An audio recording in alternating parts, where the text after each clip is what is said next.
So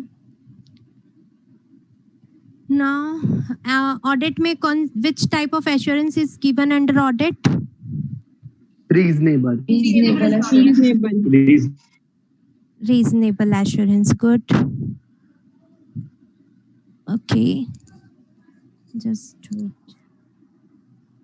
Okay. Opinion में क्या लिखा जाता है कि ये मीन्स ओपिनियन जो पैरा Free होगा from material misstatement and due Material misstatement. material True and fair view. Actually free from the material misstatement. yes good your financial statement are free from material misstatement and giving true and fair view. Okay, now सबसे important यहाँ पे material का meaning क्या बताया था मैंने in short बताया था इम्पोर्टेंट चीजें जिससे फर्क पड़ता है. मेजर कोई भी मेजर मिस स्टेटमेंट्स अपने फाइनेंशियल स्टेटमेंट्स में नहीं है. इन शॉर्ट थोड़ा सा और बता देती हूँ मेजर का मीनिंग क्या होता है. लाइक ऐसा कोई भी मिस स्टेटमेंट नहीं है जिससे जो फाइनेंशियल यूजर्स हैं उनका ओपिनियन चेंज हो पाए, है ना. मटेरियलिटी का क्या मीनिंग पढ़ा होगा आप लोगों ने, मटेरियलिटी कॉन्सेप्ट अंडर अकाउंट्स, कि कोई भी ऐसा मटेरियल आइटम मिसिंग नहीं है या फिर कोई भी ऐसा मटेरियल मिस स्टेटमेंट नहीं है जिससे जो भी यूजर्स ऑफ फाइनेंशियल स्टेटमेंट है उनका ओपिनियन चेंज हो जाए, उसे हम क्या कहते हैं, मटेरियलिटी. क्लियर? ठीक है. Yes, ma'am. इन डेप्थ हम इसे बाद में पढ़ने वाले हैं इसलिए एकदम शॉर्ट में बताया है. चलो अब हम स्टार्ट करते हैं हमारा आज का सेशन. आपकी नोटबुक्स ओपन है सबकी? Yes, ma'am. Yes, ma'am. Okay, जो सबसे पहले मैं स्क्रीन शेयर कर देती हूँ आपको.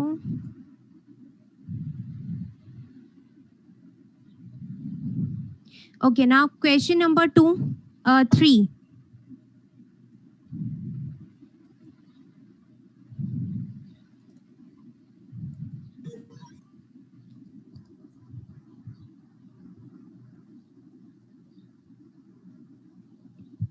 ये सबको पता ही है, इसमें ज्यादा टाइम नहीं लेंगे हम लोग. हु कैन बी ऑडिटर, सबको पता है कि हम यहाँ पे कौन सी ऑडिट कर रहे हैं, फाइनेंशियल ऑडिट कर रहे हैं, है ना. तो फाइनेंशियल ऑडिट किसके पास राइट है फाइनेंशियल ऑडिट करने का? एक चार्टर्ड अकाउंटेंट के पास, है ना.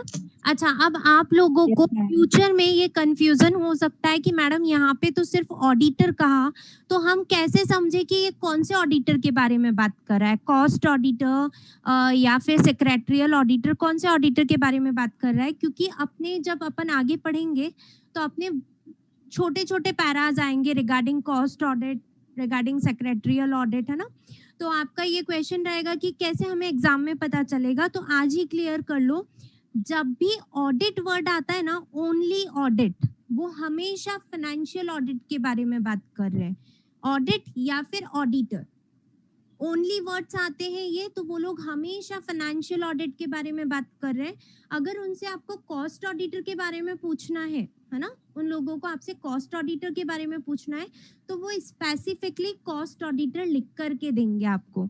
तो कभी भी कंफ्यूज मत होना कि वो सीए सीएमए के ऑडिटर तो सभी हो सकते हैं, ऑप्शंस में दे दें आपको, तो कभी कंफ्यूज मत होना, क्योंकि only auditor word means financial audit के बारे में पूछ रहे. क्लियर सबको? Yes, ma'am. Okay, now next चीज, मैंने एक वर्ड लिखा है यहाँ पे हाईलाइट करते हुए, holding full time COP. COP का फुल फॉर्म होता है सर्टिफिकेट ऑफ प्रैक्टिस.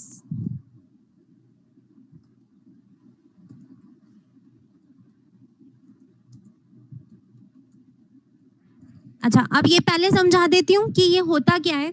जब भी हम सीए करेंगे या फिर सीएमए क्लियर करेंगे, है ना, तो हमारे पास में 2 ऑप्शंस रहते हैं, या फिर सीएस क्लियर कर रहे, कुछ भी कर रहे हो तीनों प्रोफेशनल कोर्सेज में से, तो आपके पास में फ्यूचर में 2 ऑप्शंस रहते हैं. या तो आप प्रैक्टिस लाइन के अंदर जाओ, ठीक है, या फिर आप जॉब लाइन के अंदर जाओ. ठीक है, जॉब का अंदर क्या होगा, आप कोई भी एग्जिस्टिंग इंडस्ट्री है या फिर कोई भी एग्जिस्टिंग कंपनी है उसके अंदर जाकर के आप वर्क करोगे, आपको आपका एक वर्क प्रोफाइल मिलेगा और वहां पे आपको क्या करना है, फिक्स्ड सैलरी पैकेज होगा वो आपको मिलेगा और जो भी गिवन अलॉटेड वर्क है आपको वो कंप्लीट करके उन्हें देना होगा। नाउ अगर आप प्रैक्टिस के अंदर जाते हैं तो आपको क्या करना होगा, आपके पास में लाइक CMA का COP है या फिर यहाँ पे CA की बात हो रही है तो CA का COP है, तो मेरे पास में अलग अलग ऑडिट्स आएंगी। ठीक है, मैं फाइनेंशियल वर्क भी कर सकती हूँ, लाइक मेरे को लोन दिलवाना है किसी को तो वो वर्क भी मैं कर सकती हूँ। ठीक है, कंसल्टेंसी का जैसे टैक्स, हम इनकम टैक्स पढ़ रहे हैं, GST पढ़ रहे हैं, तो कंसल्टेंसी वर्क भी कर सकते हैं। तो सर्टिफिकेट ऑफ प्रैक्टिस के अंदर क्या होता है, जो भी सब्जेक्ट्स हम यहाँ पे पढ़ रहे हैं, लाइक इनकम टैक्स पढ़ रहे हैं, GST पढ़ रहे हैं, हम ऑडिट पढ़ रहे हैं, इन सबको रियल लाइफ के अंदर हम क्या करते हैं, एग्जीक्यूट करते हैं। ठीक है, एकदम अच्छे से इन डेप्थ वाला एग्जीक्यूट करते हैं, दूसरों को उनके ऊपर कंसल्टेंसी देते हैं, ऑडिट्स करते हैं। ठीक है, तो अब यहाँ पे सर्टिफिकेट ऑफ प्रैक्टिस होना, एक CA, केवल CA की डिग्री होने से आप ऑडिटर नहीं बन जाते हैं।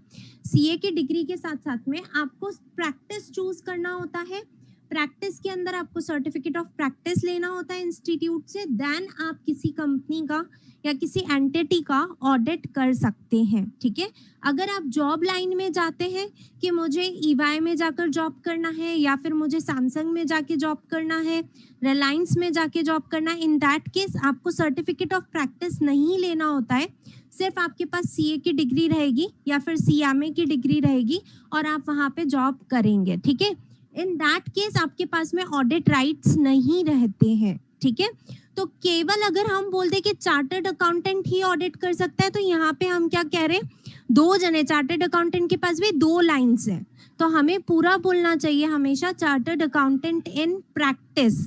और प्रैक्टिस में भी कौन सा बंदा, जिसके पास में full time certificate of practice है। अब ये फुल टाइम क्या है वो भी प्रैक्टिकल नॉलेज के लिए बता देती हूँ, ऐसे तो वर्ड्स आप क्रैम कर ही सकते हो। सर्टिफिकेट ऑफ प्रैक्टिस ना, लाइक मैं प्रैक्टिस के अंदर हूँ, है ना, तो मेरे पास में 2 ऑप्शंस है कि मेरे को full time certificate of practice लेना है या फिर मुझे part time certificate of practice लेना है। मैं full time certificate of practice कब लूंगी, जब मेरे पास में ओनली एक ही काम है कि मुझे मॉर्निंग में ऑफिस जाना है, जब भी 10 बजे नॉर्मल टाइम होता है प्रोफेशनल, 10 बजे 11 बजे, और शाम को 6-7 बजे मैं मेरा ऑफिस क्लोज करके वापस अपने घर पे आ जाऊंगी। फुल डे मैं क्या कर रही हूँ, ओनली प्रैक्टिस को दे रही हूँ। ऐसे बंदे ही ऑडिट का राइट रखते हैं। नाउ सेकंड टाइप होता है मेरे पास में पार्ट टाइम COP, है ना, लाइक मेरे पास में फैमिली बिजनेस भी है, मुझे उसे भी हैंडल करना है। ठीक है, या फिर मान लो मैं कोचिंग लाइन चला रही हूँ और मेरे पास में सर्टिफिकेट ऑफ प्रैक्टिस भी है। कोचिंग लाइन मेरा इतना वास्ट है कि मेरे को मिनिमम 6 घंटे तो क्लासेस लेनी ही पड़ती है, तो क्या मैं मेरा नेक्स्ट 6 आवर्स दे सकती हूँ क्या, प्रैक्टिकली सोच करके बोलना, नेक्स्ट 6 to 8 आवर्स क्या मैं प्रैक्टिस में दे सकती हूँ? No, ma'am. नहीं No, दे सकती, ma'am. है ना, तो वहां पे मुझे क्या करना होगा, मुझे पार्ट टाइम COP लेनी पड़ेगी। हमें इंस्टीट्यूट को हर एक डिटेल देना होता है कि हम कर क्या रहे हैं। आपकी CA की डिग्री लेने के बाद में हम कर क्या रहे हैं, उसका पूरा डिटेल हमारा किसके पास जाता है, इंस्टीट्यूट के पास में जाता है। तो लाइक मैं कोचिंग क्लासेस लेती हूँ, स्टिल मेरे पास में full time certificate of practice है, क्योंकि मैं ओनली 3 आवर्स ही कोचिंग लाइन्स में हूँ। ठीक है, तो मॉर्निंग में 7 to 10 मेरा कोचिंग लाइंस का काम खत्म कर सकती हूँ, या फिर कभी भी खत्म करके नेक्स्ट 6 आवर्स प्रैक्टिकली मैं मेरे ऑफिस में दे सकती हूँ। ठीक है, तो इसलिए मेरे पास में क्या है, full time certificate of practice है। तो full time certificate of practice है तो मैं एक ऑडिटर किसी भी कंपनी का, किसी भी एंटिटी का ऑडिट कर सकती हूँ। बट यही मान लो इन फ्यूचर मेरे पास में इतनी क्लासेस हो जाए, या मैंने 4 जगह पे क्लासेस ज्वाइन कर लिया, या फिर मैंने बहुत सारे सब्जेक्ट्स ले लिए और देन मेरे पास में 8 आवर्स का कोचिंग लाइन ही आ रहा है। ठीक है, कि मैं इधर भी कोचिंग ले रही हूँ, उधर भी कोचिंग ले रही हूँ। अब मेरे को मेरी full time certificate of practice को कन्वर्ट करके part time certificate of practice करना पड़ेगा, अदरवाइज हमारे ऊपर इंस्टीट्यूट एक्शंस ले लेता है। Okay, clear? तो मैम ज्यादा प्रेफरेबल क्या रहता है, प्रैक्टिस या फिर जॉब, जब आपको? वो आपके इंटरेस्ट के ऊपर डिपेंड करता है कि आपको किधर जाना है। अगर आप आपके फ्यूचर के लिए पूछ रहे हैं लाइक, तो आपको किधर जाना है। लाइक किसी का इंटरेस्ट होता है कि उसे प्रैक्टिस करनी है, ऑडिट्स करनी है, कंसल्टेंसी देनी है, उसे लगता है कि मैं इस जगह पे पैसा ज्यादा अर्न कर सकते हैं, है ना। तो वो एक आप कहाँ पे है, लाइक मुंबई में है, आप कौन सी सिटी में, उसके ऊपर डिपेंड करता है, ठीक है। इन सेकेंडरी आपको पैकेज कितना ऑफर हुआ, ठीक है। प्रैक्टिस में जाते हो तो आप 5-6 साल तो भूल ही जाओ कि अपन कुछ अच्छा अर्न कर सकते हैं। अर्न तो करेंगे, बट अच्छा बोले तो हम 1 lakh rupees per month earn कर पाए, इसके लिए हमें मिनिमम 5 इयर्स तो देने ही पड़ते हैं, अगर हम एकदम जीरो से स्टार्ट कर रहे हैं तो, ठीक है। तो उस टाइम पे हमें क्या लगता है कि जॉब कर लेनी चाहिए, ठीक है। अगले 2-3 सालों में ही हम 1 लाख रुपीज अर्न कर लेंगे। तो वहां पे हमारा, क्योंकि मनी माइंडेड ही चलते हैं सब लोग बाद में, तो वहां पे हम जॉब चूज कर लेते हैं। बट मान लो आपकी फैमिली मेंबर ऑलरेडी सर्टिफिकेट इसमें प्रैक्टिस के अंदर है, ऑलरेडी अच्छा खासा एस्टेब्लिशमेंट है उनके पास में, इन दैट केस हम प्रैक्टिस ही चूज करते हैं कि हम इसी को आगे और इंक्रीज करेंगे, और उसमें हमें ज्यादा मॉनेटरी बेनिफिट्स होते हैं ना। तो वो डिपेंड करता है कि अपना क्या है, फैमिली बैकग्राउंड क्या है, हमारा इंटरेस्ट क्या है।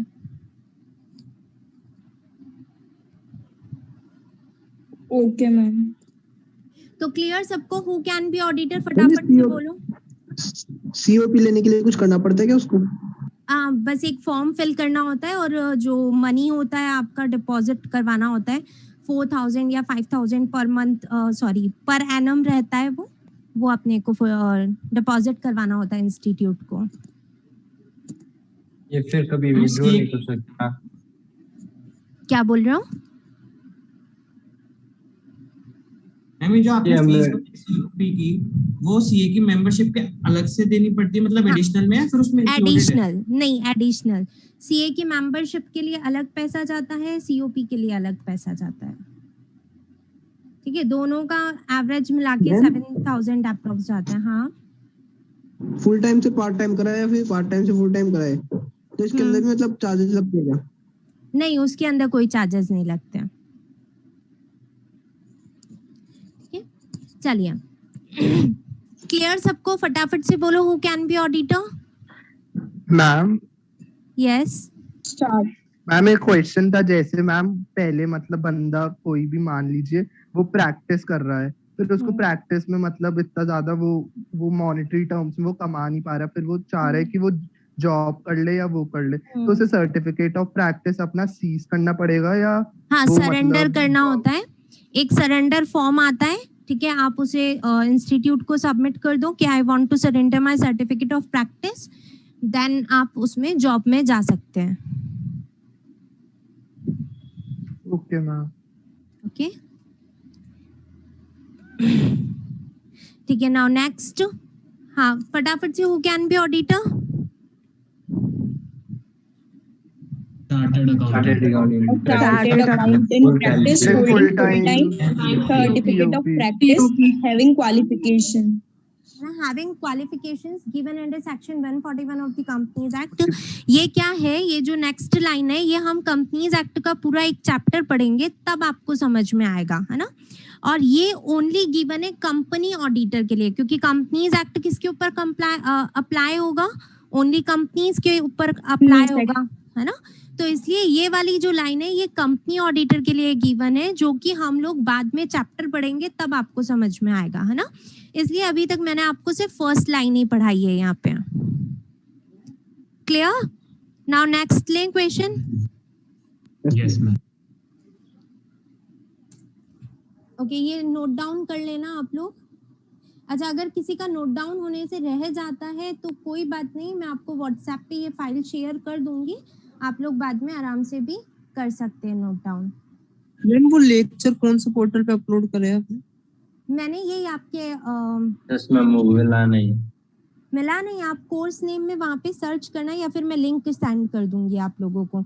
अभी आप लोगों को लेक्चर्स दिखेंगे नहीं, क्योंकि सर ने उसे पब्लिश नहीं किया है ना। तो मैं लिंक सेंड कर दूंगी, जब सर उसे पब्लिश कर देते तब आप लोगों को वो लेक्चर्स दिखेंगे। Okay ma'am. Okay, now question number 4, what is the objective of audit. ठीक है, अच्छा, आपके हिसाब से क्या ऑब्जेक्टिव है ऑडिट कराने का? कंट्रोल रखना, कोई गलत चीजें ना हो। Accuracy of the statement. Verify verify कर लेना, एक्यूरेसी आ जाना, है ना। हमारे जो Yes, ma'am. फाइनेंशियल स्टेटमेंट्स है, सबसे बड़ा ऑब्जेक्टिव ऑडिट करवाने का यही होता है कि हमारे जो फाइनेंशियल स्टेटमेंट्स है उसके अंदर डिग्री ऑफ कॉन्फिडेंस इंक्रीज हो जाए, है ना।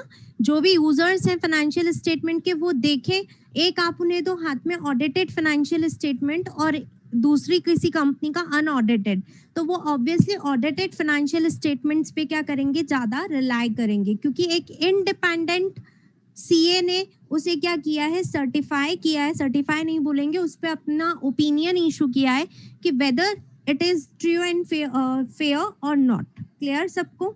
तो ये objective of Yes. Audit Yes, ma'am. Given है। देखिए, एन ऑडिट एनहांसेस का मतलब होता है इंक्रीज कर देना, है ना। अगर कोई स्टूडेंट्स हिंदी मीडियम है, उनको समझ नहीं आ रहा है कोई भी पर्टिकुलर वर्ड, तो आप मुझसे पूछ सकते हैं, ठीक है। एनहांसेस मीन्स है इंक्रीज करना।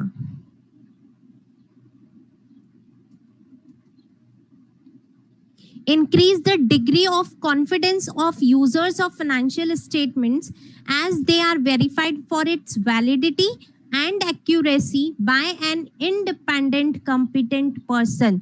यहाँ पे देखिए, मैंने independent हमेशा याद रखना, जब भी ऑडिटर लिखो ना वर्ड, तो उसके आगे independent तो हमेशा लिखना ही लिखना है, क्योंकि ये जान है ऑडिटर की कि जब तक वो इंडिपेंडेंट नहीं होगा उसका ओपिनियन क्लियर नहीं रहेगा, है ना। इसलिए कभी भी ध्यान रखना, ऑडिटर वर्ड लिखो या फिर ऑडिटर को कहीं पे भी आपको लिखना हो तो इंडिपेंडेंट वर्ड तो साथ में लिखना ही लिखना है।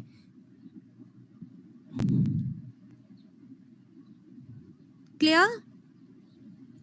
Yes, ma'am. चलो, अच्छा, इस क्वेश्चन में कोई भी प्रॉब्लम किसी को? Question number 4। मैम रीजन क्या दिया आपने इंडिपेंडेंट लिखने का, एक और बार रिपीट कर दीजिए। इंडिपेंडेंट मैंने ये कहा क्योंकि इंडिपेंडेंट ही आपको ये बताता है कि ऑडिटर ने जो ओपिनियन दिया है वो फ्री फ्रॉम फियर है, वो फ्री फ्रॉम मनी माइंडेड है, ठीक है, और उसका कोई रिलेशन नहीं है ऑडिट क्लाइंट के साथ में, है ना। तो इसलिए यहाँ पे इंडिपेंडेंट हमेशा हमें वर्ड जोड़ना होता है। Okay ma'am. Okay, clear? Objective of audit क्या हुआ? An audit increases the degree of confidence of users' financial statement as they are verified for its validity and accuracy by an independent, competent person. हाँ, आप okay है। Next किसी ने बीच में question किया था कि रिलेटेड पार्टी का ऑडिट कर ही नहीं सकते, अलाउड ही नहीं है, ठीक है। आप कंपनीज एक्ट पढ़ेंगे या पढ़ रहे होंगे, उसके अंदर भी एक चैप्टर पढ़ेंगे, ठीक है, और मैं भी वो चैप्टर आपको यहाँ पे पढ़ाऊंगी। आपके लॉ के अंदर वो बड़ा ही शॉर्ट के अंदर चैप्टर है, बट इन डिटेल हमारे ऑडिट के अंदर वो चैप्टर है, क्योंकि वो रिलेटेड है ऑडिट से। ओके, तो वहाँ पे पूरी कंपनीज एक्ट में गिवन है कि कोई भी रिलेटेड पार्टी ऑडिट नहीं कर सकती है। सारे रिलेशंस भी डिस्क्राइब्ड है। एक तो कंपनीज एक्ट पर्टिकुलरली कंपनीज के लिए बना है, वहाँ पे वो मना कर देता है हमें, और सेकेंडली ICAI जो गाइडलाइंस निकालती है ऑडिटर्स के लिए, जो स्टैंडर्ड्स निकालती है, वहाँ पे भी उन्होंने क्लियर कर रखा है कि कोई भी ऑडिटर अपनी रिलेटेड पार्टीज का ऑडिट नहीं कर सकता है। ओके मैम, रिलेटेड पार्टी में कौन कौन आता है? लाइक आप आपके फादर मदर, ब्लड रिलेशंस जो आप इनकम टैक्स के अंदर पढ़ा है, रिलेटेड पार्टी लॉ में पढ़ा है ना, लॉ में पढ़ा है। हाँ, तो वही लाइक कंपनी के अंदर मैं डायरेक्टर हूँ, किसी पार्टनरशिप फर्म में मैं पार्टनर हूँ, ठीक है, या फिर मेरा कोई एम्प्लॉय है वो पार्टनर है, तो वहाँ पे हम उनकी ऑडिट नहीं कर सकते। मेरे ब्रदर की कोई कंपनी है तो मैं उसमें ऑडिट नहीं कर सकती, मेरी सिस्टर की कोई कंपनी है मैं उसमें ऑडिट नहीं कर सकती, मेरे हस्बैंड की कंपनी में मैं ऑडिट नहीं कर सकती हूँ, ठीक है। तो मतलब टोटली मिला के जो भी अपना परिवार होता है ना, एक इंडिविजुअल के केस में वो उसके परिवार की बिल्कुल भी ऑडिट नहीं कर सकता है, और एक पार्टनरशिप फर्म के केस में पार्टनर्स अगर मान लो CA है तो पार्टनर खुद कभी भी ऑडिट नहीं कर सकता है। Okay, in case of HUF members जो होते हैं HUF के, वो कभी भी उसकी ऑडिट नहीं कर सकते हैं। मींस आपका कोई भी उससे रिलेशन नहीं होना चाहिए, आपका उस एंटिटी के अंदर कोई भी इंटरेस्ट नहीं होना चाहिए। जैसे मान लो रिलायंस के मेरे पास में बहुत सारे शेयर्स हैं, है ना, मान लो 30 शेयर्स मेरे पास में है, या फिर मान लो 1000 शेयर्स मेरे पास में है, ठीक है, तो अब मैं उस कंपनी का ऑडिट नहीं कर सकती हूँ। क्यों? क्योंकि उसके प्रॉफिट को अच्छा दिखाने से मुझे भी डिविडेंड अच्छा मिलेगा, मेरा इंटरेस्ट हो गया ना उस एंटिटी के अंदर, ठीक है। तो वहां पे मैं मेरा अपना ओपिनियन, फ्रेंड्स वगैरह होते हैं ना मैम, वो नहीं आते ना इनमें रिलेशन वाली चीज में। क्या चीज? जैसे मैम फ्रेंड्स वगैरह नहीं, तो कर फ्रेंड्स सकते हैं नहीं आते हैं। हाँ, फ्रेंड्स कर सकते हैं, फ्रेंड्स नहीं आते हैं, ठीक है। तो इसलिए जहां पे भी आपका इंटरेस्ट है या फिर रिलेशन है, रिलेशन मतलब यहाँ पे ब्लड रिलेशंस हो गए हैं, ठीक है, वहां पे आप लोग ऑडिट नहीं कर सकते हैं। Okay, clear? Okay ma'am. अच्छा, ये 2-3 क्वेश्चंस बहुत ही सिंपल से थे, इसलिए मैंने आपका फटाफट ले लिए हैं। नाउ नेक्स्ट क्वेश्चन, इसे अच्छे से करेंगे हम लोग, एंड मोस्ट इम्पॉर्टेंट क्वेश्चन है ये आपका। पहले समझ लेना, लिखने के लिए टाइम दे दूंगी। अच्छा, मैंने आपको बताया था एक वर्ड ऐसे, क्या होता है SA? Standard of for audit. Standard of audit, standard of audit, है ना, on auditing, standards on auditing. Okay, now कौन इशू करता है? ICAI। क्यों इशू करती है? हाँ, उनका एक बोर्ड बना हुआ है, IASB, उनके। ओके, क्यों इशू क्यों करते हैं? Reason behind this? को फॉलो करके अपन ऑडिट कर सकते, ताकि सारे प्रिंसिपल्स वगैरह जो भी अकाउंटिंग के वो यूनिफॉर्म रहे हर जगह पे। वेरी गुड, है ना, अकाउंटिंग नहीं, जो ऑडिटिंग है, यहाँ पे अकाउंटिंग वर्ड यूज नहीं लेंगे, ठीक है।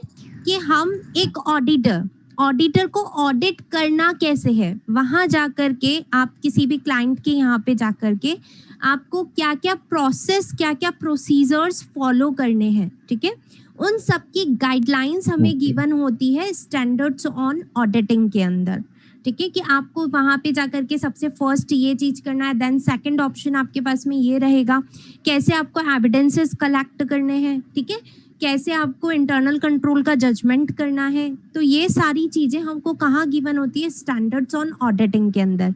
हमारे कोर्स में नहीं है, सिर्फ नेम्स आएंगे आपके पास में स्टैंडर्ड ऑन ऑडिटिंग के, वो नेम्स ही आपको लर्न करने हैं, नेम्स आपको लर्न करने कंपलसरी है। आपके नोट्स में देखना, मैंने एक आपको ऐसे लिस्ट के नाम से पूरा फाइल दिया है, ठीक है।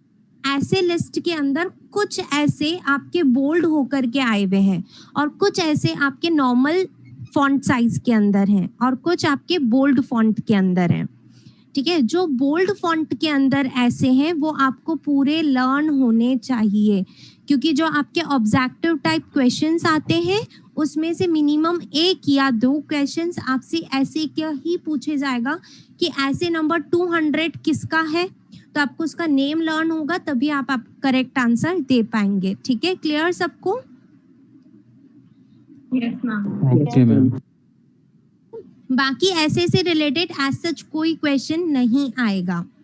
अब हमारे पास में क्वेश्चन क्या आ रहा है कि ऑब्जेक्टिव ऑफ ऑडिटर क्या है। देखिए, क्वेश्चन नंबर 4th और 5th में डिफरेंस है। Question number 4th objective of audit था, ऑडिट करवाने का क्या ऑब्जेक्टिव है, ये कि हमें फाइनेंशियल स्टेटमेंट की जो कॉन्फिडेंस है उसके अंदर वो इंक्रीज करना है। ओके, नाउ ऑडिटर का क्या ऑब्जेक्टिव है, ठीक है। तो ऑडिटर का मेन काम क्या होता है?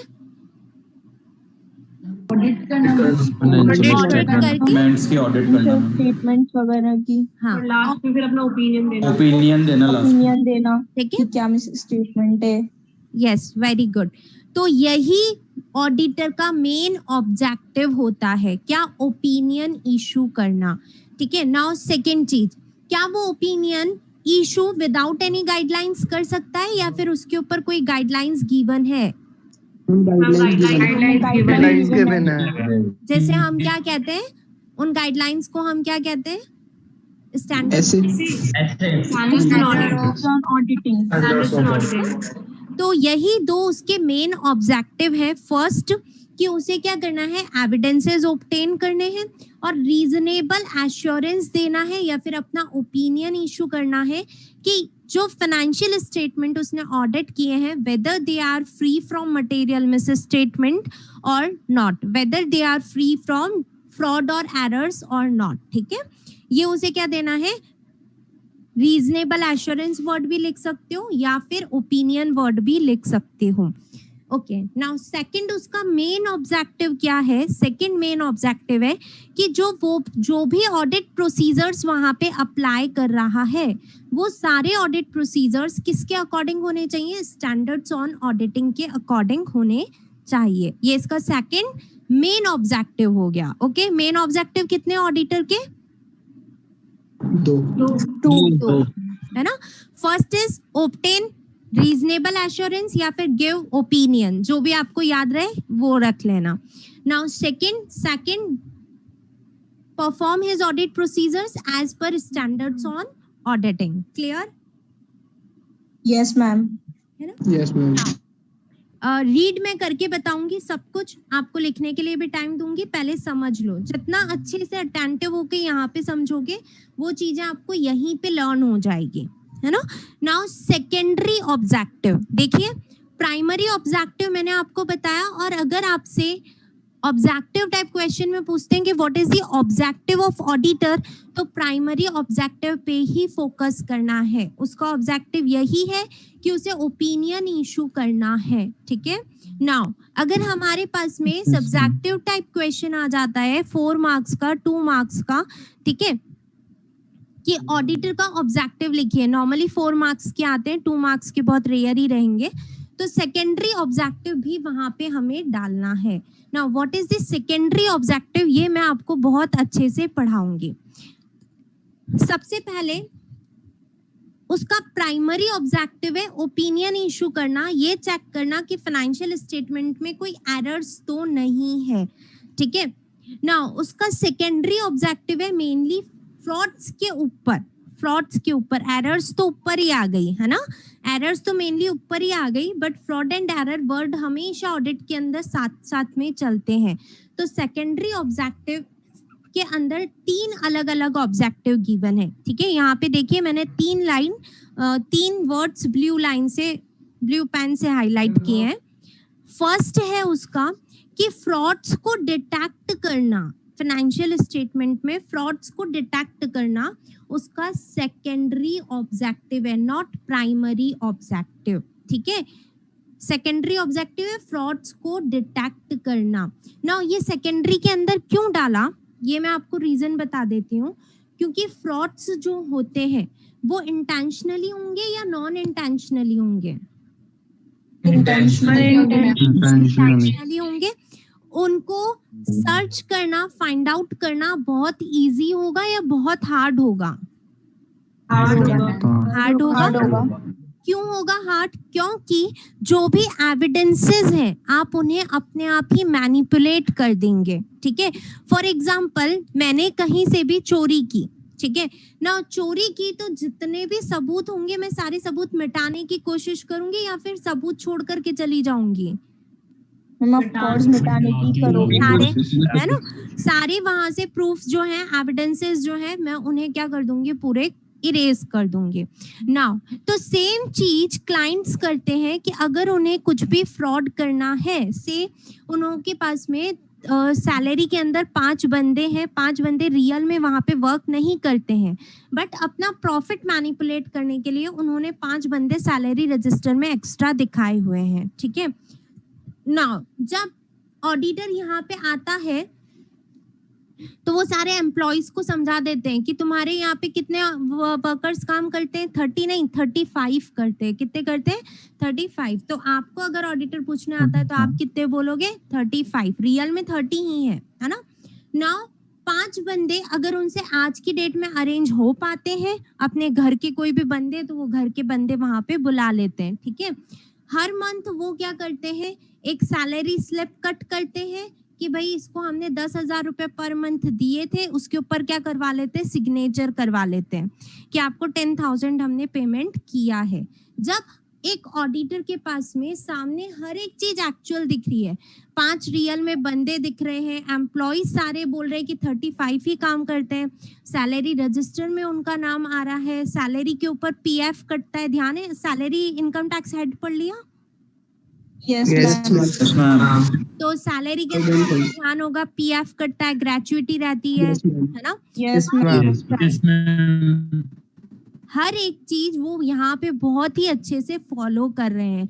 तो ना ऑडिटर के पास में कोई वे है कि वो इस चीज को फाइंड आउट कर पाए फ्रॉड को, कि यहाँ पे 5 बंदे एक्स्ट्रा हैं? No, ma'am. कोई भी बहुत वे मुश्किल है। बहुत मुश्किल है हमारे पास, हमारे लिए ये चीज है ना, कोई वे हमारे पास रहता ही नहीं है कि हम इस फ्रॉड को डिटेक्ट कर पाए, ठीक है? इसलिए जो फाइनेंशियल ऑडिटर होता है उसका सेकेंडरी ऑब्जेक्टिव होता है फ्रॉड डिटेक्ट करना, ठीक है? प्राइमरी ऑब्जेक्टिव में फ्रॉड डिटेक्ट करना नहीं होता है। प्राइमरी ऑब्जेक्टिव सिर्फ यही होता है, ओपिनियन इशू करना है, क्या कि आपके financial statement free from material miss statement है। ओके, नाउ अब आप लोगों के मन में क्वेश्चन आएगा कि मैम जब फ्रॉड्स ही डिटेक्ट नहीं कर रहा तो ऑडिटर आकर के कर क्या रहा है, हमें इतना ज्यादा तो रिलायबल ओपिनियन मिलेगा नहीं, इसीलिए तो हम हमारा ओपिनियन कौन सा इशू करते हैं, रीजनेबल एश्योरेंस देते हैं। कभी भी एब्सोल्यूट एश्योरेंस हम दे ही नहीं सकते हैं, क्योंकि हम कितनी भी कोशिश कर लें आपके फ्रॉड्स को डिटेक्ट करने में फेल हो सकते हैं। हम ये नहीं कहते कि हमेशा ही फेल होंगे, बट हम फेल हो सकते हैं। अब एक चीज सेकंड आप लोगों का क्वेश्चन हो सकता है कि मान लो मैडम एम्प्लॉयज मिलकर के फ्रॉड कर रहे हैं, मेन मैनेजमेंट को पता ही नहीं है, अब उन्हें डिटेक्ट करवाना है तो अब वो कहाँ जाएंगे? तो उसके लिए स्पेशली, है ना, उसके लिए स्पेशली एक ऑडिटर अपॉइंट होता है, वो भी सीए ही होता है। उसको हम ऑब्जेक्टिव ही यही देते हैं कि हम आपको हायर ही फ्रॉड डिटेक्ट करने के लिए अपॉइंट कर रहे हैं, है ना, ठीक है? उसको हम फाइनेंशियल ऑडिटर नहीं कहते हैं, उसको हम फॉरेंसिक ऑडिटर कहते हैं। वहां पे ऑडिटर का पूरा क्राइटेरिया क्या हो जाता है, चेंज हो जाता है, उसका जो व्यू है वो पूरा चेंज हो जाता है ना? वहां पे वो क्या करेगा, इन्वेस्टिगेशन करेगा हर चीज की। और यहाँ पे ऑडिटर जो फाइनेंशियल ऑडिटर होता है वो क्या करता है, एग्जामिनेशन करता है कि यहाँ एविडेंस में इतना लिखा है, इधर भी इतना लिखा है, सही है, सही है तो हम तो फ्री हो गए कि देखो हमारे ऊपर कोई ब्लेम नहीं लगा सकता है कि हमने तो चीज चेक करके ही आपको बोला, अपना ओपिनियन इशू किया। But in case of forensic auditor उसे क्या करना होता है, इन्वेस्टिगेशन करना होता है कि ये चीज आई तो कैसे आई, वो हर एक चीज को ऊपर नीचे कर सकता है। एम्प्लॉयज के जाकर के आउट ऑफ द बॉक्स जाकर के भी उनसे क्वेश्चंस कर सकता है, उनके घर मतलब जो फैक्ट्री है, फैक्ट्री के अंदर कहीं पे भी जाकर के कुछ भी वर्क कर सकता है, ठीक है? तो वो कौन सा ऑडिटर होता है जो फ्रॉड डिटेक्ट करेगा, स्पेशली हायर किया फॉरेंसिक ऑडिटर। प्राइमरी ऑब्जेक्टिव होता है। हाँ, उसका प्राइमरी ऑब्जेक्टिव फ्रॉड डिटेक्ट करना होता है, ठीक है मैम? मतलब उसको उसी पर्पस के लिए बुलाया जाता हाँ, है। उसको पर्पस ही उसका वही होता है कि आप हमारे यहाँ फ्रॉड डिटेक्ट करो। और फाइनेंशियल ऑडिटर का पर्पस होता है कि आप हमारे फाइनेंशियल स्टेटमेंट चेक करो। ओके, रीजॉइन कर लो फटाफट से।